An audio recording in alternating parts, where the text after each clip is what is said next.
Hello student, कैसे हैं आप? Very nice.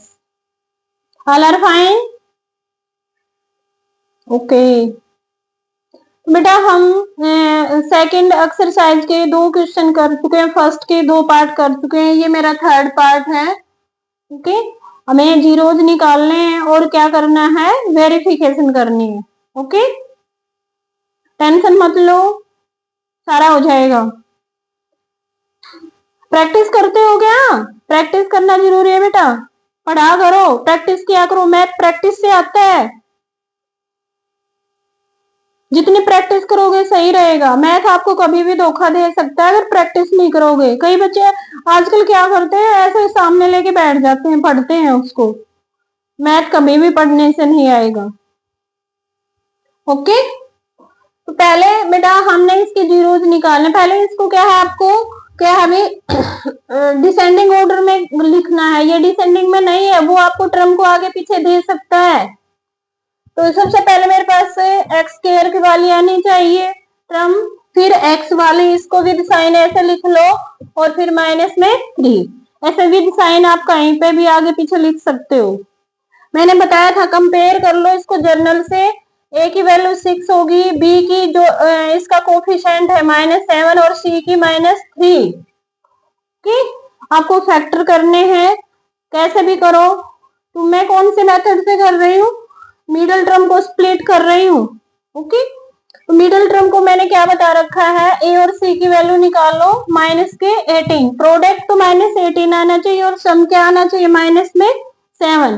तो ऐसे में क्या दो नंबर ले सकती हूँ, 6x स्क्वायर माइनस के 9x और प्लस का 2x। देखो क्या आ गया, -7 आ गया। प्रोडक्ट करेंगे तो क्या हो जाएगा, -18। ओके, बाकी आपको ऐसे का ऐसा रखना है। फिर मैंने क्या बताया था आपको, पहले दो में से कॉमन और पिछले दो में से मैंने मिडिल टर्म को स्प्लिट कर लिया है।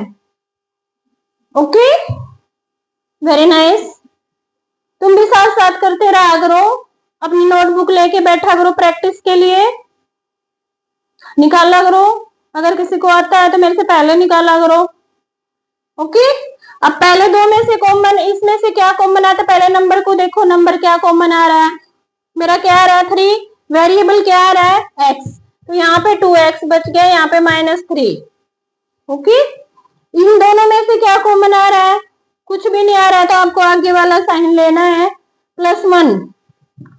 ओके, ये यूं का यूं बच जाएगा। मैंने ये बताया था कि दोनों क्या होने चाहिए, सेम। अगर सेम नहीं है तो कहीं ना कहीं आपने क्या की है, गलती की है। ओके, अब दोनों में से क्या कॉमन आ जाएगा, 2x -3।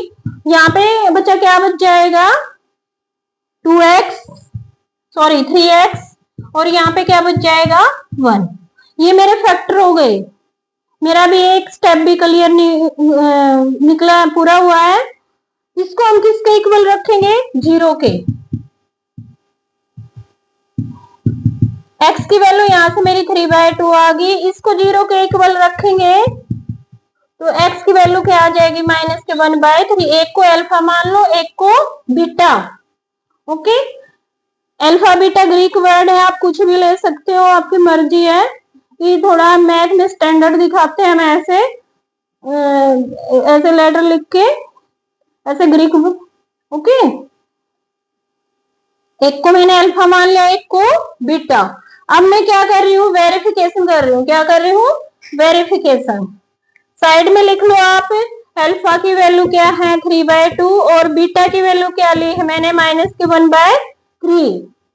ओके, उसके बाद वेरीफाई करो, वेरिफिकेशन। मैंने आपको 2 पार्ट बताए थे वेरिफिकेशन में, sum of the zeros, sum of the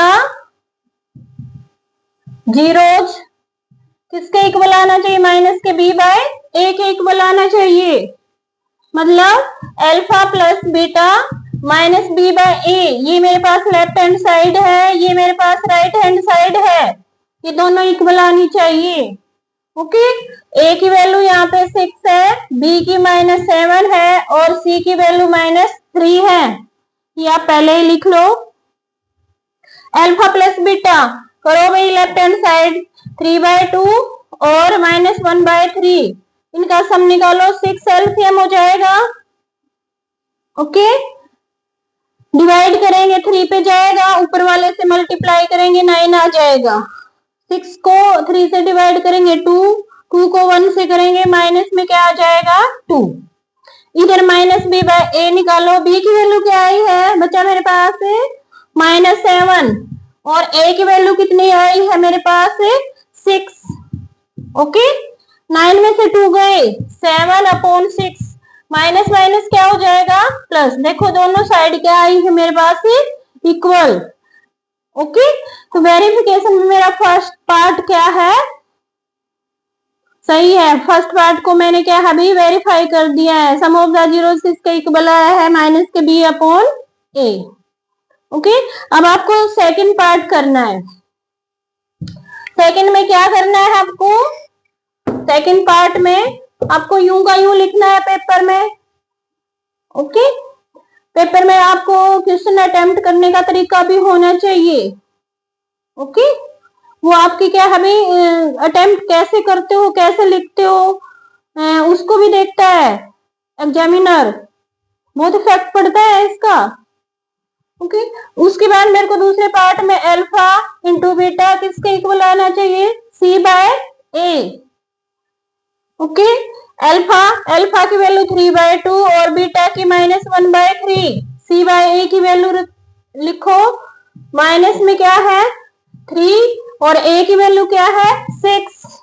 3 से 3 कट जाएगा, क्या रह जाएगा माइनस के 1/2। इधर से भी क्या हो गया माइनस के 1/2। देखो लेफ्ट हैंड साइड किसके इक्वल आ गई, राइट हैंड साइड। यही मैंने क्या करना था, वेरीफाई करना था। ओके, तो ये अपना कौन सा पार्ट हो गया क्वेश्चन नंबर फर्स्ट का थर्ड पार्ट।